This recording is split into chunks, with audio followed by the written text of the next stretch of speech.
தமிழகத்தில் மூன்றாவது பெரிய அணி உருவாக போகிறது. இந்த மூன்றாவது பெரிய அணியால் திமுக மட்டும் இல்லாமல் அதிமுகவுக்கும் மிகப்பெரிய அடி விழப்போகிறது. இதனால் திமுகவை தோற்கடிப்பதற்கான வாய்ப்புகள் ரொம்ப ரொம்ப அதிகமாக இருக்குது. பாமக, தமிழக வெற்றி கழகம், நாம் தமிழர் கட்சி கூட்டணி சேரப்போகிறது. டீட்டெயிலாக பேச போகிறோம். அதாவது 2026 சட்டமன்ற தேர்தலில் எந்த கட்சியோட கூட்டணி அப்படிங்கிற ஆர்வம் மக்கள் மத்தியில் ரொம்ப ரொம்ப அதிகமாக இருக்குது. ஸோ சமீப காலமாக பாமகவை பற்றி அதிகமாக பேச ஆரம்பித்தாங்க. அதுக்கான காரணம் என்னென்னா, பாமக கூட்டணியில் சின்ன பிரச்சனை ஏற்பட்டதால் பாமகவோட அப்பா மகன் பிரச்சனை பெருசாக வெடித்தது. ஸோ இப்போ வரைக்குமே அந்த ஒரு பிரச்சனை பெருசாக தான் வெடித்து கொண்டு இருக்குது. ஆனால் பல பேர் சொல்வது என்னென்னா, இவங்க ரெண்டு பேரோட பிரச்சனை சீக்கிரமாக முடிவுக்கு விடும். ஸோ இது சின்ன பிரச்சனை தான். ஸோ முடிவுக்கு விட்டு இவங்க ரெண்டு பேருமே இந்த கூட்டணிக்கான பேச்சுவார்த்தையை நடத்துவாங்க அப்படிங்கிற ஒரு தகவல் கிடைச்சிருக்கு. ஸோ எல்லாரும் நினைத்து கொண்டு இருந்தது என்னென்னா, பாமக திமுகவோட கூட்டணிக்கு போவதற்கான வாய்ப்புகள் இருக்குது. ஏன்னா தொடர்ந்து பாமக நிர்வாகிகள் கலைஞர் கருணாநிதியை பற்றி பாசிட்டிவாக பேசியிருந்தாங்க. அதே மாதிரி ஸ்டாலினை பற்றியும் பாமக பாசிட்டிவாக பேசியிருந்தாங்க. இதனால் ஒரு சின்ன டவுட் இருந்து கொண்டு தான் இருந்தது. ஆனால் அது டவுட் எல்லாத்தையுமே முற்றுப்புள்ளி வைக்கிற விதமாக ஒரு தகவல் கிடைச்சிருக்கு. அதாவது விடுதலை சிறுத்தை கட்சி இப்போ திமுகவில் ரொம்ப ரொம்ப ஸ்ட்ராங்காக இருக்கு. திமுக விடுதலை சிறுத்தை கட்சியோட கூட்டணி 2021 சட்டமன்ற தேர்தலும் 2024 நாடாளுமன்ற தேர்தலும் மிகப்பெரிய வெற்றி கூட்டணி அமைந்திருக்கு. இப்போ ஒருவேளை பாமக திமுகவோட கூட்டணி சேர்ந்தால் கண்டிப்பா பாமக எதிர்பார்க்கும் அளவுக்கு சீட் கொடுக்க முடியாது. அப்படி பாமக எதிர்பார்க்கும் அளவுக்கு சீட் கொடுத்தால் விடுதலை சிறுத்தை கட்சிக்கு சீட்டுகள் குறைக்கப்படும். அதனால விடுதலை சிறுத்தை கட்சி வெளியே போவதற்கான வாய்ப்புகள் அதிகம். அதனால எந்த ஒரு ரிஸ்கை திமுக எடுக்கவே எடுக்காது. இப்போ அந்த ஒரு ரிஸ்கை எடுக்கலாம் அப்படின்னு சொல்லி பிளான்ல இருந்த திமுக அதை கைவிட்டு விட்டது. ஏன்னா போன டைம் வட மாநிலங்கள் திமுகவோட வாக்கு சதவீதம் ரொம்ப ரொம்ப ரொம்ப கம்மி. அதனால பாமகவோட கூட்டணி வைக்கலாம் அப்படின்னு முடிவு பண்ணியிருந்தாங்க. இப்போ அதெல்லாம் வேண்டாம், பாமகவோட கூட்டணி வேண்டாம், நாமளே வட மாநிலங்களை ஸ்ட்ராங் படுத்தும் அப்படி சொல்லி தேர்தல் பிரச்சாரம் ஆரம்பிப்பதற்கு முன்பே ஒரு தேர்தல் குழுவை கோயம்புத்தூர் அதுக்கப்புறமா வட மாநிலங்கள் அமைச்சிருக்காங்க. அந்த குழுவுக்கு தலைவராக இப்போ உதயநிதி ஸ்டாலின் அவர்களும் இருக்காங்க. ஸோ அதனால் தேர்தலை எப்படி சந்திக்க வேண்டும், வெற்றி பெற வேண்டும். போன டைம் 44 தொகுதி தோல்வியை பெற்ற மாதிரி இந்த டைம் தோல்வி பெறக்கூடாது அப்படிங்கிற ஒரு விஷயத்தில் திமுக ரொம்ப ரொம்ப உறுதியாக இருக்கு. ஸோ அதுக்கப்புறம் பாமக, ஸோ அதிமுக பாமக நெருங்கியது. ஸோ அதிமுகவோட கூட்டணி வைக்கலாம் அப்படி சொல்லி பேச்சுவார்த்தை நடந்தது, நிறைய டீப்பாகவே நடந்தது. ஆனால் மாநிலங்களவை சீட் பிரிப்பதில் பெரிய சிக்கல் வந்துவிட்டது. ஒரு மனக்கசப்பு இப்போ வரைக்குமே அதிமுக கூட பாமக இருந்து கொண்டு தான் வருகிறது.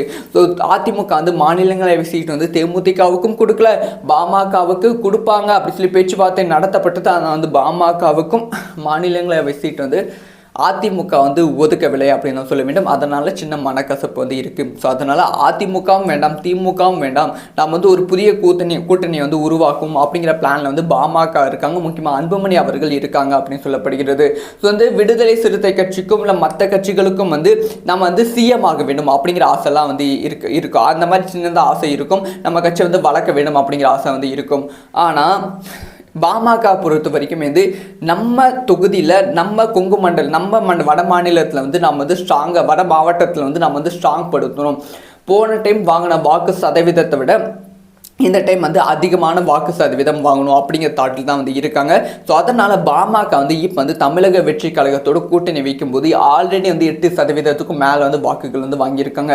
ஸோ தமிழக வெற்றி கழகத்தில் இளைஞர்களோட பவர் ரொம்ப ரொம்ப அதிகமாக இருக்குது. இப்போ பாமக எந்த கட்சியோட கூட்டணி வைத்தாலும் அவங்க கேட்கும் அளவுக்கு சீட் ஒதுக்க ரெடியாக இல்லை. திமுகவும் ரெடியாக இல்லை, அதிமுகவும் ரெடியாக இல்லை. ஆனால் இதுவே தமிழக வெற்றி கழகத்தோட கூட்டணி வைக்கும்போது அவங்க எதிர்பார்க்காத அளவுக்கு சீட் கவுண்ட் அதிகமாக தமிழக வெற்றி கழகம் கொடுப்பதற்கான வாய்ப்புகள் இருக்குது. அதனால் தமிழக வெற்றி கழகத்தோட இப்போ வரைக்கும் சின்னதாக பேச்சுவார்த்தை நடந்து கொண்டு தான் இருக்குது. தமிழக வெற்றி கழகத்தோட மட்டும் இல்லாமல் நாம் தமிழர் கட்சிக்கிட்டையும் பாமக பேச்சுவார்த்தை நடந்து கொண்டு இருக்கு.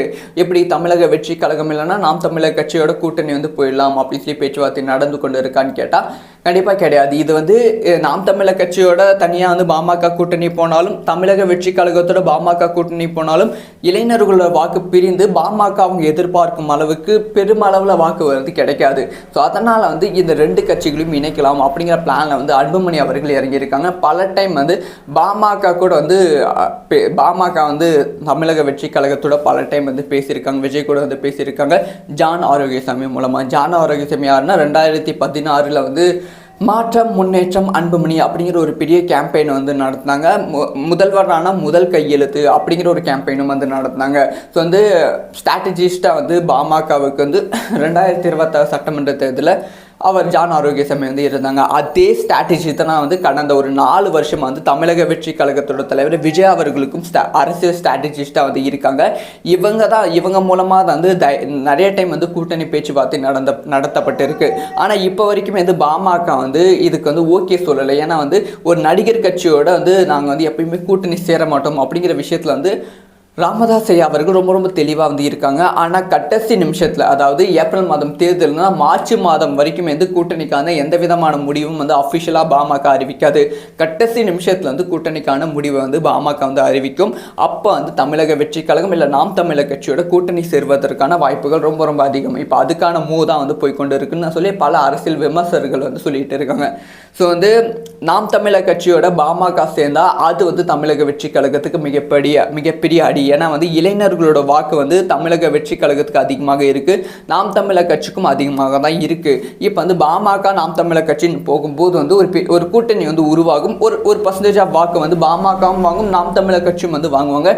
இளைஞர்கள் வந்து ஒரு பெரிய நம்பிக்கை வந்து வச்சுருக்காங்க. அந்த நம்பிக்கை வந்து நாம் தமிழர் கட்சி மீது வந்து கொஞ்சம் அதிகரிப்பதற்கான வாய்ப்புகள் இருக்குது. அதுவே பாமக தமிழக வெற்றி கழகத்துக்கு வந்து போகும்போது நாம் தமிழர் கட்சியோட அந்த பாதிக்கு தமிழக தளபதியிலிருந்து பாதிக்கு பெரியதுன்னு சொன்னோம் பார்த்தீங்களா வாக்குகள், அது மொத்த வாக்குகளும் வந்து இந்த சைடு வருவதற்கான வாய்ப்புகள் இருக்குது.